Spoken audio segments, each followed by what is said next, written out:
আসসালামু আলাইকুম রহমতুল্লাহ বরকাতু। ওয়ালাইকুম আসসালাম ওয়া রাহমাতুল্লাহি ওয়া বারাকাতুহু। আমি লন্ডন থেকে বলছি। বলেন।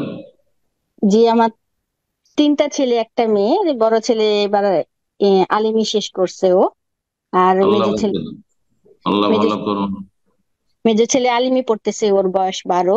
আর ছোটটা ইয়াসিন, ইয়াসিন এবার হিপস করতেছে ও। 25 পারা আর কি ও মুখস্থ করছে। এখন ও চায় আমাকে, আমি যখন বাসায় নামাজ পড়ি ও আমার সাথে আর কি আমাকে ইমামতি করাইতে চায়। ওটা কি ও পারবে? বয়স কত? 11। খুব পারবে। 6-7 বছরও যদি হয়, 7ও না হয়, 6 হয়, আর যদি সালাতের শুরুতে শেষ পর্যন্ত মাসাইল বুঝে ইমামতি করতে পারবে।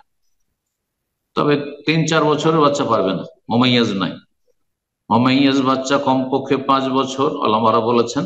আর তারপরে সে সালাতের বিধিবিধান বুঝে, সালাতের করণীয় বর্জনীয় বুঝে, সালাতের ভিতরে কথা বলতে হয় না, এদিক সেদিক ছোটাছুটি করতে হয় না, এসব মাসাইল যদি পুরো জানে, তাহলে 6 বছর 7 বছরের বাচ্চার ইমামতিতে কোনো অসুবিধা নেই। সহিহ বুখারীতে হাদিস রয়েছে, আমর ইবনে সালামা রাদিয়াল্লাহু তাআলা আনহু, তার কওমের সম্প্রদায়ের মধ্যে সবচেয়ে বেশি তারই কোরআন মুখস্থ ছিল। আর তার বংশে যত সব মুরব্বীরা ছিল সবাই তার কোরআন বেশি মুখস্থ, সেজন্য তাকে ইমাম বানিয়ে দিয়েছিল, সে ইমামতি করতো। তার বয়স তখন 7-এর নিচে ছিল।